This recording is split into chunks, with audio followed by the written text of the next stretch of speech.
The start of the year was very productive, definitely helped by the mild weather.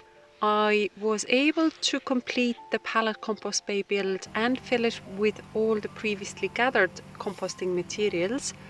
I chipped up all of the hornbeam hedge trimmings, which came in handy to mulch around the compost bays and under the hedges themselves.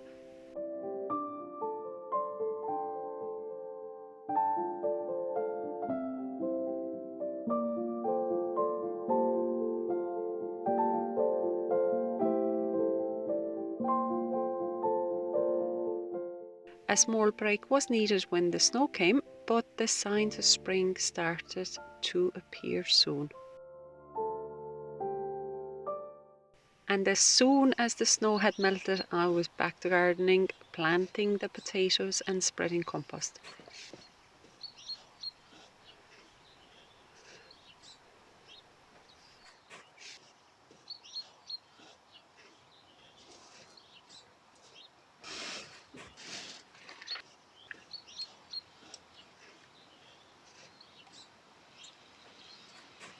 One of the most important spring jobs for me is the trimming of the Nepeta and making sure it has the best start for the year ahead, as it is going to be a powerhouse of nectar for all the bumblebees visiting our garden. This spring I had decided to redesign an area beyond the rose garden to become a new cottage garden, but I messed up and changed my mind around the original plan, so this is still an ongoing project for now.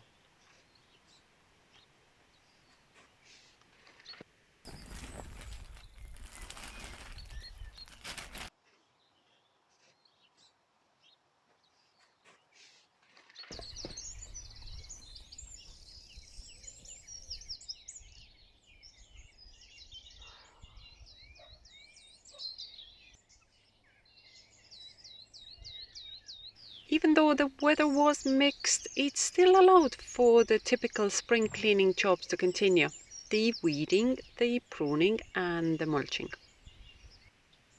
Oh boy.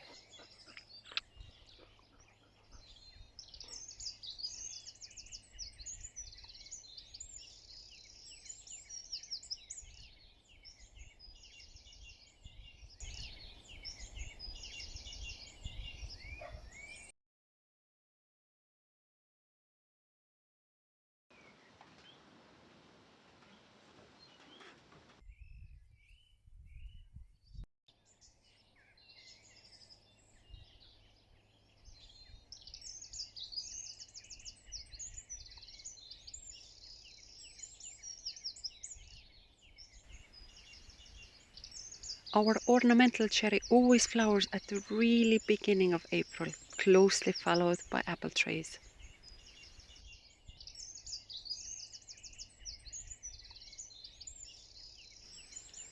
The timber shed green roof also starts to flower and becomes really colourful during this time of the year, providing a beautiful colour block and visual interest for us.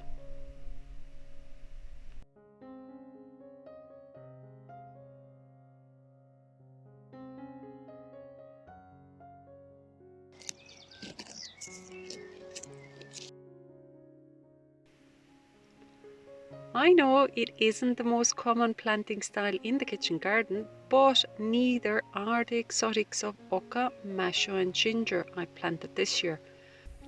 But sometimes it is good to push your boundaries. The heat wave arrived suddenly and persisted throughout May with some very high temperatures, which made the gardening schedule even more hectic.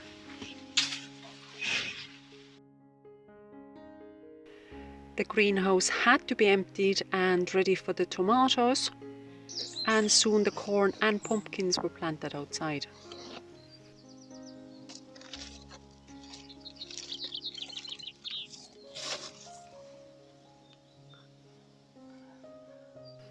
Oh, And did I mention I forgot all the greenhouse doors closed for a full day during this heat wave, which made the temperatures rise to over 60 degrees and all my seedlings were inside.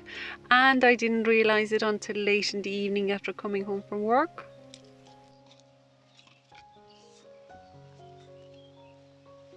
Don't eat the peas, Coco. No. Don't eat the peas. Come on now. I know it's tasty, I know. But I planted it for us. Yeah. Go and eat some grass.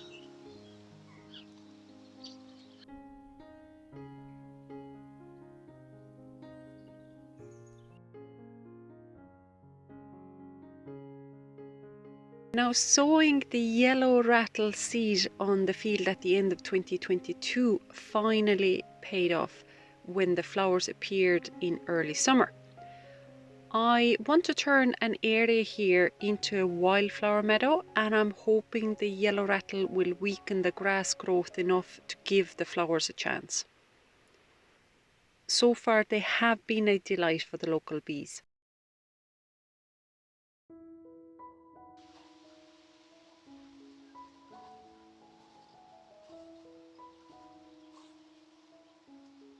Month of June brought a floral abundance from peonies to roses to herbaceous perennials.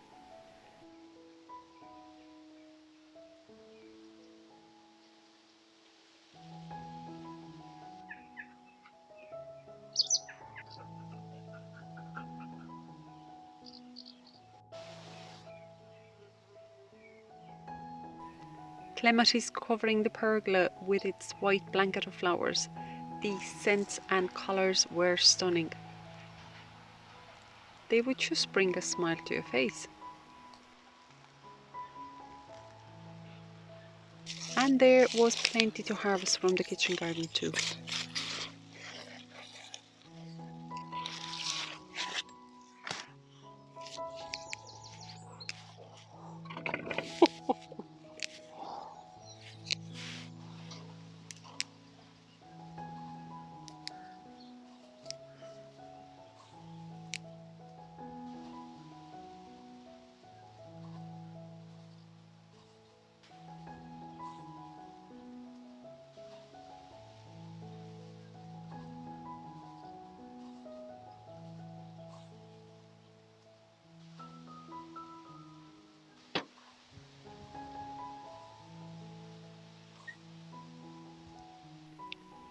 But the end of June change of weather brought on some diseases, and for the month of July came the endless amount of rain and storms.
The wind and rain combination even brought down a linden tree.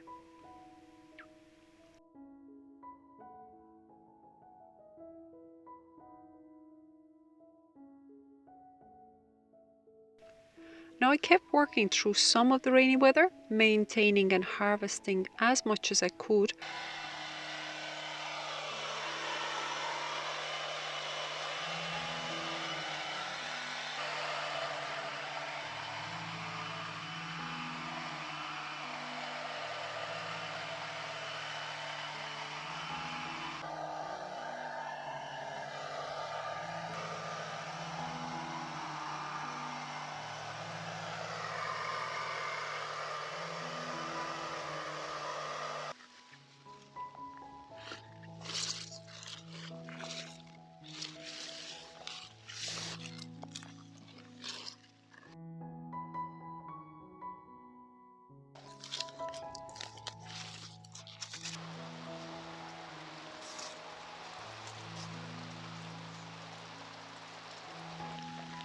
Yeah.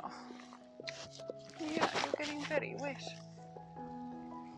You're getting very wet. You are. And then you smell like a dog. You will. Don't tell me I like that smell. I don't like that smell. No, no. No, I don't like that smell. But was mainly forced to witness the failure of pumpkin and squash's growth and the blight taking hold of the main crop potatoes and moving its way into the greenhouse.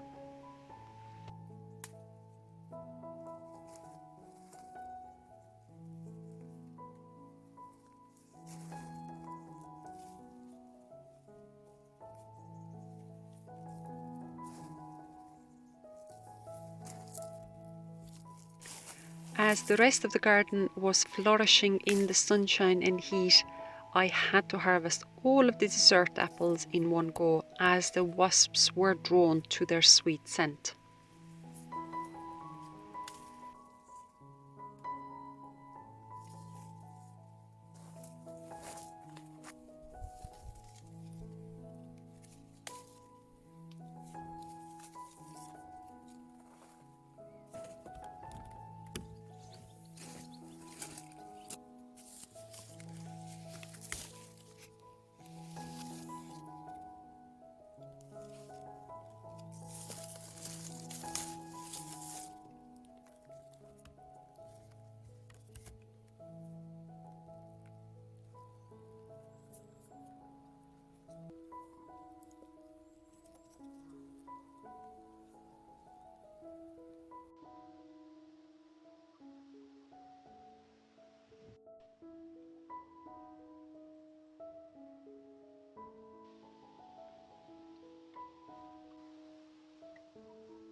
We had an abundance of tomatoes this year. As much as possible was eaten fresh. A lot of them were made into sauces and frozen.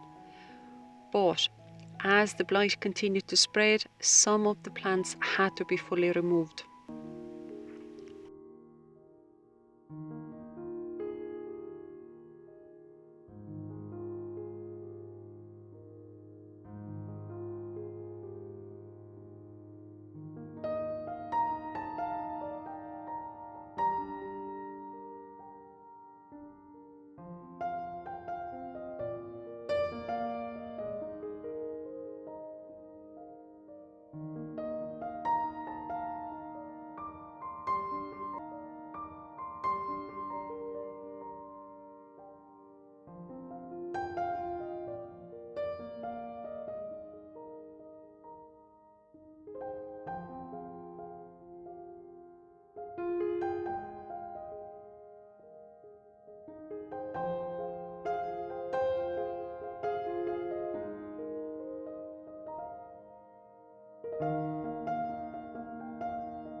Now, I had the most amazing harvest of fruit and vegetables mid-September.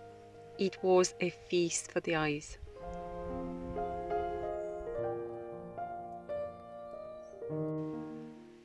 But as the windy weather continued, so did the damage to the garden. Once the beans frame got knocked over the second time around, it was time to take it down altogether, which was perfect as the corn needed to be harvested too, and then all of the leftover material could be shredded in one go.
Now, end of October was finally the time to clear out the greenhouse.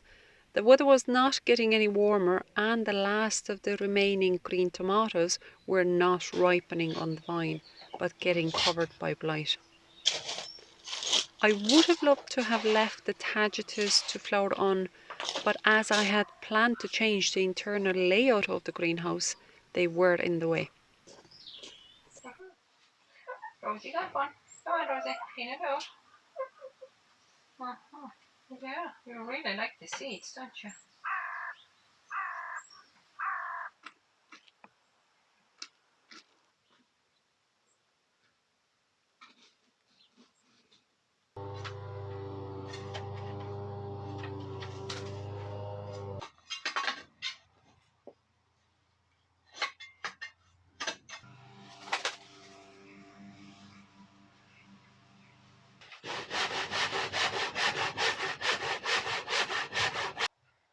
Just the dogs doing this work.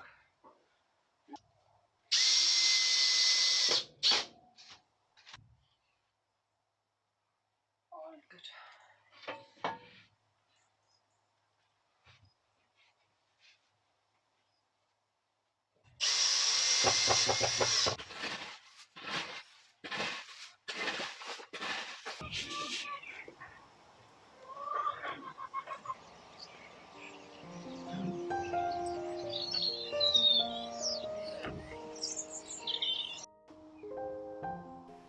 By the time all of this was finished, the autumn had truly arrived.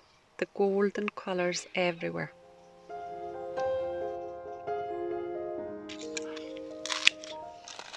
I tried my best to continue with the pre-winter jobs, weather permitting. Look at that! I'm literally behind the hedge, but it's still catching me a bit.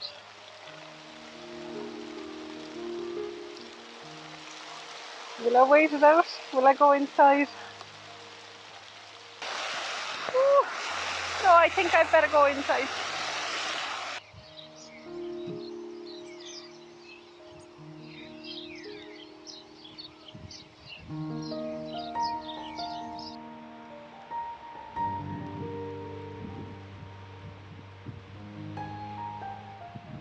No.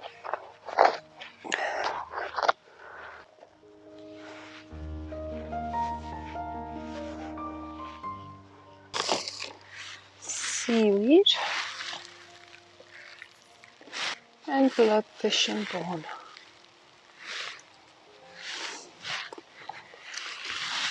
And midnight.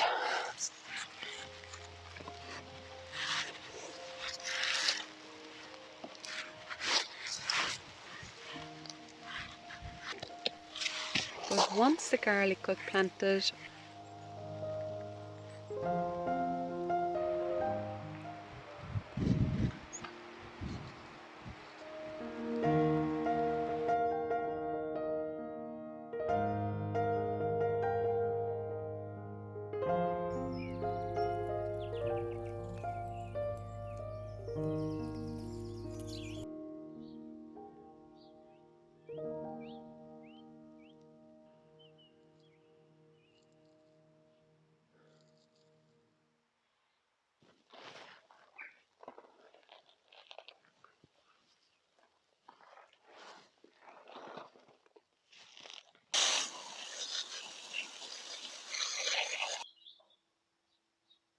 Oka and Maiju harvested, and tulips in the pots, I knew the gardening year had come to the end.